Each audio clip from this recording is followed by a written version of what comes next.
Olá pessoal, sejam muito bem-vindos a mais um culto de jovens e adolescentes na nossa igreja. Este culto foi preparado com todo o amor e carinho por todos nós, por toda a equipa, Grupo de Louvor e Pastor João, que é o nosso convidado e pregador hoje. Esperamos que gostem e que desfrutem deste tempo e que louvem a Deus com todo o vosso ânimo e amor.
vida, és amor, tu és luz onde há trevas, tua graça nos restaura, és tu quem nos dá esperança.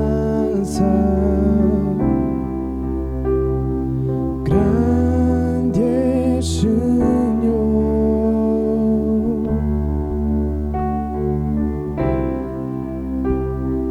grande és, Senhor, és o meu respirar, só a ti louvarei, és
É com alegria e satisfação que posso participar desta primeira reunião da 42ª geração, Ministério de Jovens da Igreja.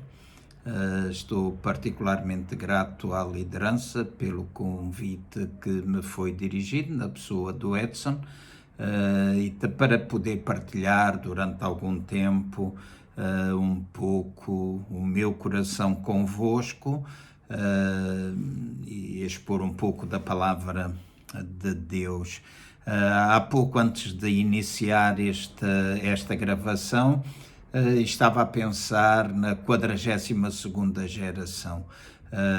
Gostava de vos lançar um desafio. Eu não sei se já algum o fez, se alguém o fez ou não, mas há alguns anos atrás, não consigo precisar quantos, mas eu escrevi um livro que se chama Moldar Gerações, ou Moldando Gerações. E esteve ligado a uma celebração de vida que nós tivemos, e nesse livro eu falava um pouco acerca da mentalidade multigeracional, e o último capítulo do livro fala precisamente acerca da 42ª geração. Isso está um pouco associado com aquilo que vem descrito na palavra de Deus. Temos em Mateus uma descrição das diferentes gerações, desde Adão até Jesus. A 41ª geração refere-se a Jesus, a 42ª refere-se a Cristo. Quando nós dizemos que hoje somos a 42ª geração, significa que nós, Igreja, somos o corpo de Cristo, e foi dentro dos 42 movimentos do povo de Israel até chegar à Terra Prometida, e está de certa forma associado, né? O povo de Israel fez 42 movimentos no deserto até chegar à Terra Prometida. Nós somos a 42ª geração, corpo de Cristo, e seremos nós que somos responsáveis por tomar posse de tudo aquilo que Deus tem descrito para a Igreja. Então o meu desafio para vós é que possam procurar na livraria, creio que está lá disponível, o livro Moldando Gerações, e se alguém tem intenção, desejo de certa forma perceber o que também faz parte da visão da nossa Igreja, quando escrevo alguma coisa, ou quando fazemos manuais, ou pregamos, de certa forma nós estamos a passar aquilo que nós acreditamos que é o que Deus pretende para nós enquanto Igreja. Então o meu desafio no início do ano é para que utilizem 2021 para ler o meu livro. Se alguém não tiver dinheiro, fale comigo, eu ofereço, mas o importante era mesmo ler. Então, hoje eu gostava de partilhar um pouquinho acerca de odres novos e odres velhos, e o versículo que eu gostava que vocês pudessem acompanhar é aquele que está descrito em Mateus no capítulo 9, no versículo 17. Mateus 9, 17, onde diz assim: não se põe vinho novo em odres velhos, de contrário, rompem-se os odres, entorna-se o vinho e os odres se estragam. Mas põe-se vinho novo em odres novos e ambos se conservam. Então, no contexto deste versículo, Jesus estava, de certa forma, a mostrar aos seus discípulos a forma diferente como ele agia em relação à forma como João Batista agiu perante também os fariseus. E Jesus estava, porque estava a responder à pergunta, né, que os fariseus jejuavam, mas que os discípulos de Jesus, eles não jejuavam, e Jesus respondia a essa questão que foi colocada nos versículos anteriores, e estava-lhes a dizer que os discípulos dele não necessitavam jejuar porque ele ainda se encontrava com eles, mas que no dia em que ele fosse retirado, então haveria necessidade dos seus discípulos voltarem a jejuar, ou seja, iria haver uma forma diferente dos discípulos se relacionarem com Deus.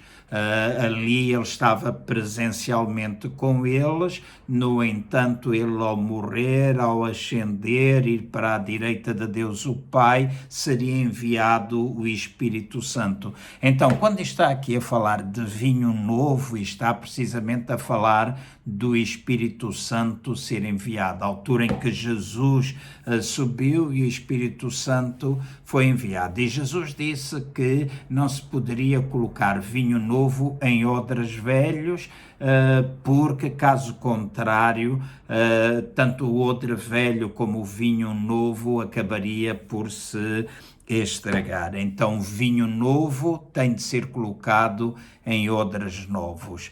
E quando nós falamos de odres, estamos a falar de estrutura, né? Odres, na realidade, eram umas garrafas em pele, vamos dizer assim, onde o vinho era colocado, onde o vinho era guardado, armazenado, que aos poucos ia tomando a forma do lugar onde eles estavam colocados, né? Se encostados a uma parede, ficavam com aquele desenho naquele lugar da parede, porque ia secando enquanto o vinho não fosse bebido, e depois aquele odre precisava novamente ser restaurado, passado por água, lavado interiormente, depois colocado azeite pelo lado de fora, a fim de poder ser utilizado novamente. E Jesus estava a falar de certa forma acerca disto. Odre velho tinha a ver com a estrutura antiga, aquela estrutura em que ele estava relacionando pessoalmente com os seus discípulos, mas agora haveria uma nova forma, e para essa nova forma seria necessário de facto os discípulos estarem preparados. Ele não estaria mais presencialmente com eles, ele estaria através do Espírito Santo dentro da própria vida. E isto traz alguns ensinamentos para nós também. Nós que somos igreja precisamos de tempos a tempos fazer, vamos dizer, uma lavagem pela água, palavra de Deus. Nós precisamos, enquanto igreja, individualmente e coletivamente, permitir que a palavra de Deus possa limpar os nossos corações, preparando-nos para tudo aquilo que vem do Espírito, aquilo que é a palavra de Deus no tempo presente, o tempo em que nós vivemos. Enquanto igreja, nós temos estrutura, nós temos odres, nós temos uma visão. Constantemente eu falo, e provavelmente vocês já ouviram, de nós sermos uma igreja família. Igreja família tem a ver com relacionamentos que nós devemos ter uns com os outros, tem a ver também com a nossa capacidade de preparar liderança, preparar homens e mulheres que, por sua vez, estarão prontos para poder ajudar outros. E esta é a base da família. Vocês têm pais, e o papel principal dos vossos pais não é simplesmente educar-vos para que vocês possam viver numa constante dependência dele, mas é preparar-vos para vocês serem pais também no futuro, e gerando os vossos filhos, e vocês vão preparar os vossos filhos para que eles sejam pais também daqueles que serão os vossos netos. E esta é a mentalidade multigeracional, esta é a mentalidade existente dentro das famílias, e é a mentalidade que deve existir dentro da igreja. Nós precisamos, na realidade, de permanecer enquanto igreja família, estando a gerar de facto relacionamentos que sejam saudáveis, relacionamentos que sejam comprometidos com Deus e também com a igreja. Muitas vezes nós pensamos que o compromisso é um compromisso só com Deus. Não, o nosso compromisso é com Deus, é com a sua palavra, mas também é com a igreja, é com a liderança, seja ela de que nível for, seja a liderança pastoral, seja a liderança dos diferentes ministérios da igreja. E esta é a nossa visão, de facto, ser igreja família, é nós termos estes relacionamentos saudáveis e estarmos a ser preparados para poder gerar paz. Dizemos também que dentro da nossa visão nós queremos ser uma igreja que frutifica. Frutificar tem a ver, de certa forma, com a nossa capacidade de ganhar outras pessoas para Jesus. Eu tenho frisado isso algumas vezes nas nossas reuniões de domingo e volto a frisar aqui. Todos nós devemos ter a responsabilidade de falar de Jesus a outras pessoas. A igreja tem estado acomodada, aquilo que hoje nós falamos às vezes de igrejas crescerem, ou a maior parte do crescimento hoje gerado na nossa nação e infelizmente em muitas outras partes do mundo passa pelo crescimento ou abertura de igrejas em que as pessoas saem de uma e vão para outra. Quando nós dizemos que o reino de Deus está a crescer, é porque nós arrancamos pessoas ao reino das trevas, ou seja, há vidas que estão a ser transformadas pelo poder do Evangelho. Então, enquanto igreja e enquanto ministério dos jovens, porque a visão global da igreja é esta, cada ministério tem de acompanhar esta visão. A visão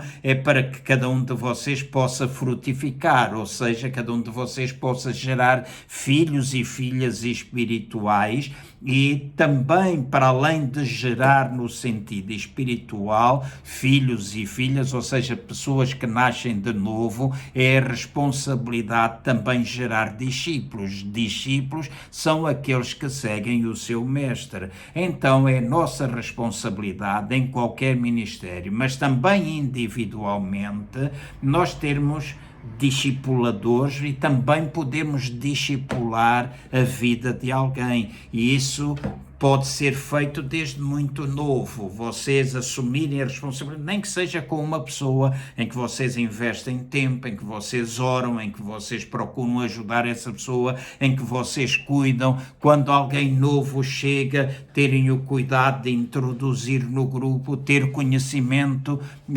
procurar que essa pessoa tenha conhecimento de quem é Jesus, venha a relacionar-se com ele e depois ser discipulado por cada um de vocês, ou seja, a pessoa olhará para a vossa vida e também para aquilo que vai acontecendo na igreja e assim poderá ir crescendo no seu relacionamento pessoal com Cristo Jesus.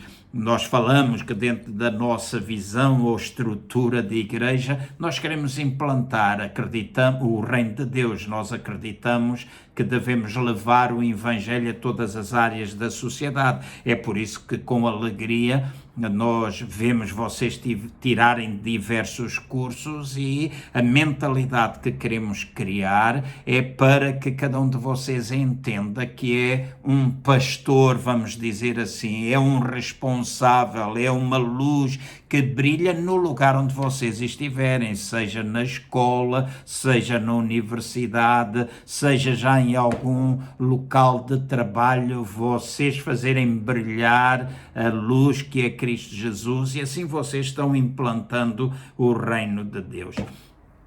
Temos uma estrutura, nós temos uma forma organizacional de igreja, agora nós precisamos vir novo, nós precisamos de certa forma permitir que o Espírito Santo vá trabalhando em nós. Deixa um desafio para além da leitura, porque sendo nós uma igreja pentecostal ou carismática, como as pessoas queiram chamar, nós acreditamos na salvação, nós acreditamos no batismo nas águas, mas nós também acreditamos no batismo com o Espírito Santo. E eu alegra-me saber que muitos de vocês já o foram, alegram saber que alguns já passaram por essa experiência e é alguma coisa essencial na nossa vida. Porque a Bíblia diz que quando nós falamos na linguagem do Espírito Santo, que a Bíblia chama de línguas estranhas, nós edificamos-nos a nós mesmos, nós aumentamos a nossa sensibilidade a Deus, porque é na intimidade com Ele que nós também podemos ser revestidos de poder para ter capacidade de enfrentar as diferentes adversidades. Então, nós precisamos de vinho novo na estrutura que nós temos, seja ela congregacional, seja ela individual. E eu sei que tenho um pouquinho mais de tempo e gostava de chamar a vossa atenção para aquilo que nós precisamos fazer com a nossa estrutura, o que é que nós precisamos remover muitas vezes da nossa vida para que o Espírito Santo possa de facto trabalhar. A Bíblia ensina-nos e é muito enfática de que no coração humano é o local onde está o Espírito Santo a viver, e é no nosso coração que o Espírito ou que Deus deseja trazer vida. É no nosso coração ou no nosso espírito que está a vida de Cristo. E um dos aspectos importantes é nós aprendermos a guardar o nosso coração.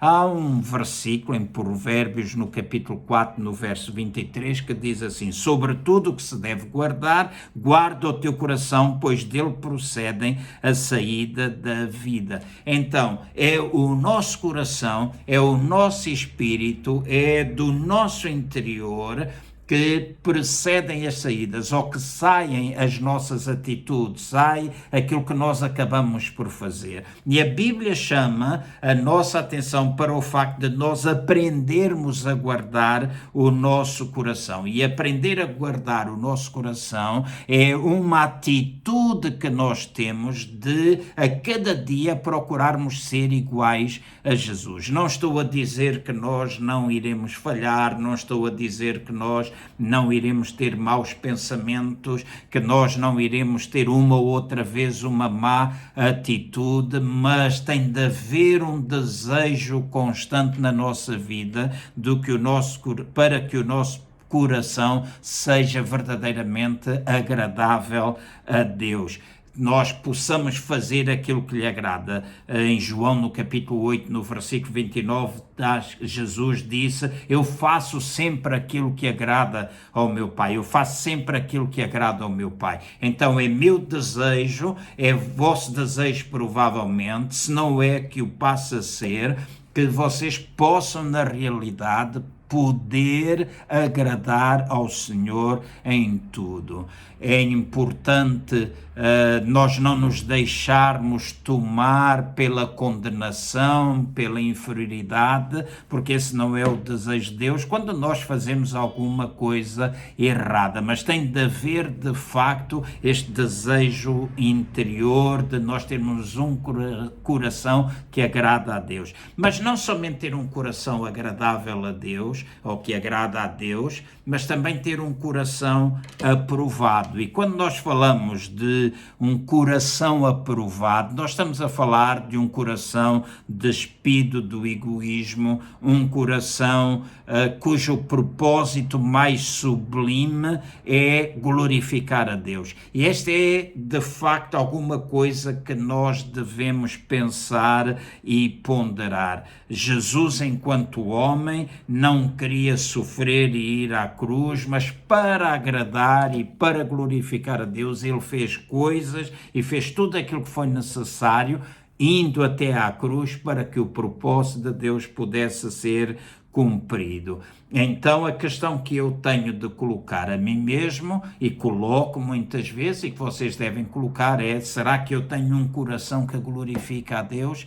Eu espero que sim, que esse seja de facto o vosso desejo, e que se esse é a motivação do vosso coração, agradar a Deus, ter um coração aprovado por Ele, então de certeza absoluta que as consequências serão extremamente positivas na vossa própria vida. E vou terminar dizendo: não somente ter um coração que agrada a Deus, ter um coração que seja aprovado por Deus é importante, e depois há mais algumas expressões que a Bíblia fala quando se refere ao nosso coração. Uma delas é ter um coração limpo, e uma das características de um coração aprovado é ter um coração limpo. A palavra diz que nós devemos purificar-nos a nós mesmos, nós devemos ter as nossas mãos purificadas, nós não devemos ser pessoas de duplo ânimo, nós devemos limpar o nosso coração. Tiago 5,8 fala muito acerca disto. Então é importante nós permitirmos que o Espírito Santo vá trabalhando e limpando a nossa vida. Se nós pecarmos, se nós fizermos a confissão do nosso pecado, Ele é fiel e justo para nos perdoar e purificar. Gostava de rapidamente mostrar aqui uma diferença que considero importante. Muitas vezes nós confundimos quando temos pensamentos ou quando nós estamos a ser influenciados por algum desejo, nós pensamos imediatamente que é pecado. Mas há uma grande diferença entre aquilo que é geracional, aquilo que é algo que vem através das gerações. Isso a Bíblia chama de iniquidade. Iniquidade é aquele desejo que vem de geração em geração. A iniquidade costuma dar lugar à transgressão. A transgressão ainda não é pecado tal e qual como a iniquidade, porque a transgressão é a aceitação no nosso coração daquilo que é o nosso desejo. O pecado acontece quando nós damos lugar de facto à transgressão, ou seja, nós acabamos por fazer aquilo que foi criado pelo desejo, aceito no coração e fazer. E acabamos por fazer as nossas ações. Então, eu gostaria de chamar a vossa atenção para isso. Muitas vezes nós temos desejos, muitas vezes nós aceitamos coisas, mas nós não fazemos. E então limpar o nosso coração tem a ver com a renúncia que nós precisamos fazer aos desejos, precisamos fazer ao nosso coração de maneira a que nós não pequemos. Mas se pecarmos, nós temos um advogado que é Cristo Jesus, que intercede por nós, e Ele é fiel quando confessamos os nossos pecados. Ele é fiel e justo para nos perdoar e nos purificar. Então, ter um coração limpo é uma característica do coração aprovado por Deus, mas não somente um coração limpo, mas também um coração puro. E o coração puro é alguma coisa superior a ter o coração limpo. Deixem-me usar um exemplo para concluir. Se eu tiver um copo de 7-Up e conseguir tirar as bolinhas, e tiver outro copo com água e eu colocar os dois um ao lado do outro, quem olhar para os copos vai dizer de certeza absoluta que ambos têm água. Não é assim? E de facto tem, porque mesmo o 7-Up é feito com água. No entanto, há um copo que é água pura, há outro copo que também tem água, mas já não é pura. Então a diferença entre o coração limpo e o coração puro está que o coração puro é aquele que é água completamente purificada, e o coração limpo é aquele que, sendo purificado pelo sangue de Jesus, ainda contém substâncias que precisam ser removidas. E eu espero que vocês possam caminhar com o desejo de não somente ter um coração limpo, mas também ter um coração completamente puro, para que vocês possam agradar ao Senhor. E esta é a palavra que eu tenho para vocês nesta tarde. Desafio cada um de vocês e desejo do fundo do coração que tanto a equipa da liderança como vocês jovens da geração 42, seja o pessoal do Scopus, que todos vocês possam lembrar, temos uma visão, temos um propósito a cumprir, mas depois nós precisamos limpar os nossos odres, nós precisamos ter os nossos odres preparados para poder receber tudo aquilo que Deus tem para nós. E sei que aquilo que Ele tem para nós é bom, apesar de tudo os problemas que têm vindo a acontecer. Eu sei que Ele deseja o melhor para cada um de nós e os tempos que estão à nossa frente são tempos fantásticos, por isso eu vos abençoo em nome de Jesus, vos desafio, não esqueçam de ler o livro, muitas bênçãos para vocês e que este seja um ano verdadeiramente enriquecedor para a vossa vida, possam conquistar grandes vitórias. Tchau, um beijo para todos e até ao dia em que nós nos encontremos pessoalmente. Tchau, beijo. Vamos passar então aos nossos anúncios de oferta, começando então pelos anúncios. Vou-te dar todas as datas imperdíveis para o teu mês de janeiro, portanto, aponta já na tua agenda. Dia 20, vamos ter os nossos pequenos grupos, dia 24, o nosso takeover, e dia 27, as nossas reuniões de oração. Todos estes eventos vão estar presentes na nossa página, no Instagram e Facebook, g42.lisboa, e poderás também ter acesso a estas informações se fores adicionado ao nosso grupo no WhatsApp, portanto podes simplesmente contactar as nossas redes ou então alguém que seja do conhecimento da nossa equipa. Passando para a oferta. Pediram-me para fazer a oferta do culto de hoje e eu hoje trago-vos um desafio. Nós sabemos de certezinha de alguém que passe por ataques de ansiedade, ataques de pânico, depressão. Sabemos que a depressão é a doença do século e todos nós sabemos que esta pandemia veio abalar muito essas pessoas. Ou melhor, veio abalar-nos todos, mas especialmente essas famílias, pessoas que lidam com esse tipo de problemas. Então, o meu desafio para ti nesta semana é que tu possas dar mais de ti às pessoas que te rodeiam, dar mais de ti a Deus que deu tudo por nós, dar mais de ti àqueles que te rodeiam, dar mais de ti à tua família, dar mais de ti, simplesmente dar mais de ti. Se há coisa que nós sabemos é que há sempre alguém pior do que nós, há sempre alguém numa situação pior daquela que nós vivemos e muitas das vezes nós focamos-nos no nosso umbigo, muitas das vezes inconscientemente, mas focamos muito no nosso umbigo e dizemos sempre Deus ajuda-me porque eu preciso, eu. E não nos lembramos que, se calhar, mesmo ao nosso lado, temos o nosso melhor amigo, a nossa mãe, o nosso pai, o nosso irmão, a ter algum problema em lidar com a ansiedade, depressão, pânico, etc. Porque realmente é uma situação anormal aquela que nós vivemos. Então, o meu desafio para ti esta semana é que a tua oferta não seja apenas física, que não seja apenas dar dinheiro à tua igreja local para suprir as necessidades físicas, mas que seja efetivamente uma oferta emocional, porque nós sabemos que a oferta, vemos em vários livros da Bíblia, Coríntios é um exemplo, por exemplo,